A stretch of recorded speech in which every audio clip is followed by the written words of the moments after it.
The monsters in From are not hunting randomly. They're following a hidden system that makes them terrifyingly intelligent, and today I'm exposing exactly how it works. After spending 47 hours mapping every single monster scene, I discovered they're not random at all. Today we're dissecting that entire system. First, we will expose their origins, then we will map out every single rule they obey. And what we discover will completely change how you see every scene in the show. But to truly understand the system the monsters use, we first have to explain where they came from. Because what I discovered about their origins completely destroys everything you think you know about horror monsters. So Season 3 dropped a major revelation. These people make a dark deal with a mysterious entity.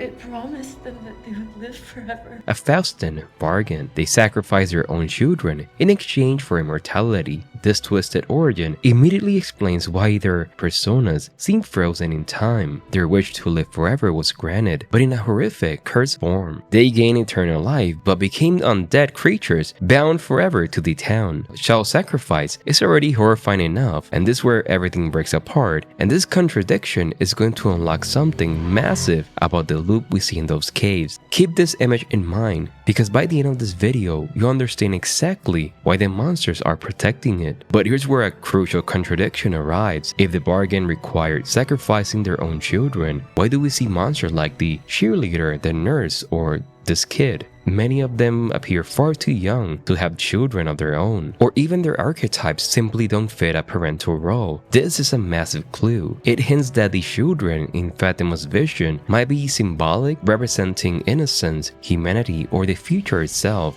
rather than literal biological offspring. Instead, the monsters might be a collective forced to play pre-assigned roles from the original cursed community. We even have evidence that proves that they are human. Remember Boyd and Christy Autopsy on Smiley in Season 2. Internally, he had all the normal human organs, just broken and drained. And they even retain eerie human habits, like collecting personal items from victims, and in a way, keeping themselves unnaturally clean. So these are not random ghouls, they're tormented echoes of humanity, cursed by their own desperate wish for eternal life, now trapped within the town horrific design. But what makes them truly terrifying is not their origin, it's a system that controls them. These are not mindless hunters roaming the woods. The monsters of From are restrained by a rigid, supernatural rulebook that dictates their every move. And this system is designed for maximum psychological torment. The first rule is ironclad, nocturnal in nature. They only emerge at night. During daylight, they lie dormant in underground caves in a sleep-like state. Sunlight is their defining vulnerability, a schedule they absolutely cannot break. Their second crucial rule: they cannot enter any shelter protected by the talismans. These ancient runes create an invisible barrier that keeps them out. Their second crucial rule: they cannot enter any sheltered, protected by the talismans. But here's what's chilling. These rules are not just about hunting. They're protecting something far more sinister that we're gonna explain later. So how do they bypass this limitation? Psychological warfare. They don't barge in. They manipulate and deceive. They gently knock on doors, tap on windows, exploit human empathy to convince victims to let them inside. The old lady creature, charming little Megan. Jasmine, professing love for Kevin. They weaponize our need for connection, turning an open door into a death sentence. This vampire lore, perfected for psychological horror. Once inside or once night truly falls, their behavior shifts to predatory patience and sadistic cruelty. They never run. They move with a slow, deliberate pace, often holding those unsettling smiles while their prey dissolves into panic. Why do they even smile like that? They sometimes hunt alone or in coordinated packs. And this is key. They show almost ominous knowledge of the residents. They know names, personal details, even secrets, despite new arrivals appearing randomly. This is not random guesswork.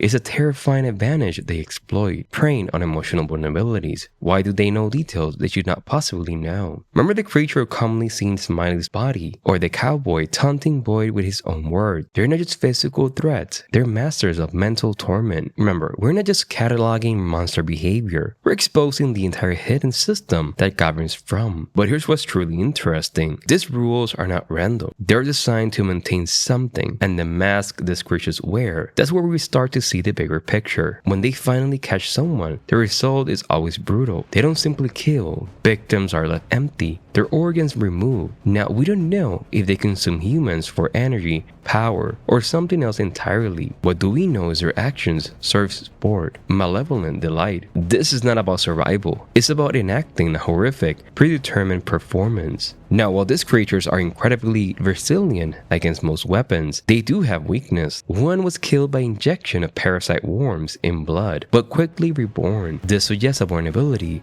the townsfolk have yet to fully understand. In just a minute, I will show you the most interesting revelation about what they really are. But first, let's examine the mask these creatures wear. The true horror of from monsters is not just their form, it's the familiar human mask they wear. They're not different species, they are individual members of the same creature pack, adopting personas. But instead of listing every monster, let me show you how they organize by psychological warfare tactics. The family manipulators, the old lady creature appearing as a sweet grandmother, infamously convincing little Megan before showing her horrific true face. The beautiful blonde in 1960s style who preyed on lonely Kevin, professing love to convince him to open the window, then killing him and opening the door for others. We also have the authority figures, the nurses in classic uniforms tapping on windows like they're checking on patients, the cowboy delivering eerie one-liners with deadly politeness, often serving as a spokesperson for the group. Even the mechanic, which is the everyday archetype, the mechanic, the librarian, the milkman, the professor, each showing a pillar of mid-century American society, designed to exploit our trust in familiar roles, familiarity, or to simply disarm. They reinforce how the monsters mirror every walk of life from the original cursed community, from blue-collar workers to professionals. But these manifestations are not just for show. They're part of a bigger, horrible design that connects to something far more ancient and sinister. This is a relation that changed everything. So they're not hunters, they're guardians. That absence of children among the monsters, combined with Tabitha's visions of those children and Jay's vision of these stone altars, this is not just imagery. It's a key to understanding their true function. We know the town's children were sacrificed. The remaining adults became these monsters, and in one crucial scene, Victor's mother Miranda tried to save the children's soul by reaching the mystical bottle tree and the lighthouse, but Smiley killed her before she could succeed. This is not just a brutal moment, it's proof of what the monsters really are. They're guardians of the loop we see carved in those cave walls. Every rule they follow, every psychological game they play, every person they torment is all designed to maintain the supernatural prison. They actively prevent anyone from undoing the curse, and the folklore connections prove this theory. They're not vampires. There's something much older, and once you see it, you cannot unsee it. The old lady knocking politely instead of breaking down doors. Classic fairy rules. They need permission to enter your world. The way they collect personal items from victims. Fairies steal belongings to gain power over humans. Even their clothes make sense. In folklore, supernatural beings, they terrorize humans like playthings, cannot cross certain thresholds without permission. Their dark pact for immortality fits perfectly with fairy bargains. Humans making deals with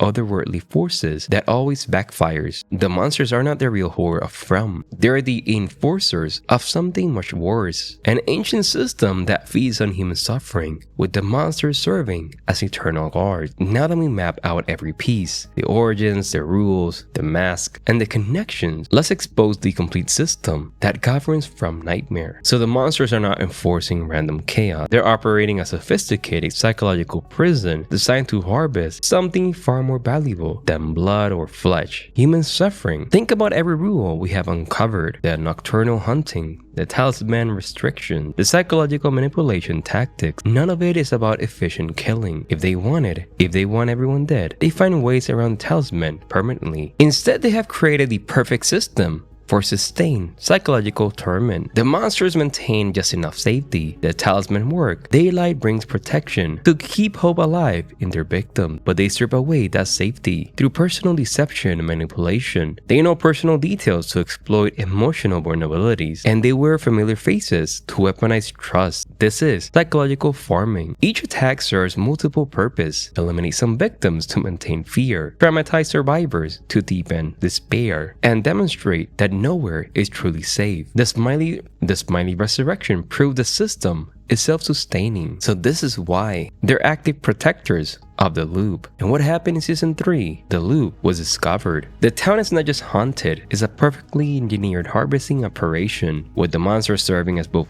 wardens and executioners. And now that you understand the system, every scene in From transformed from random horror into calculated cruelty. So when you rewatch From, you're not watching random monster attacks, you're watching an ancient enforcement system. The monsters are not the real horror, they're just the guards keeping the psychological form exactly as it was designed to do.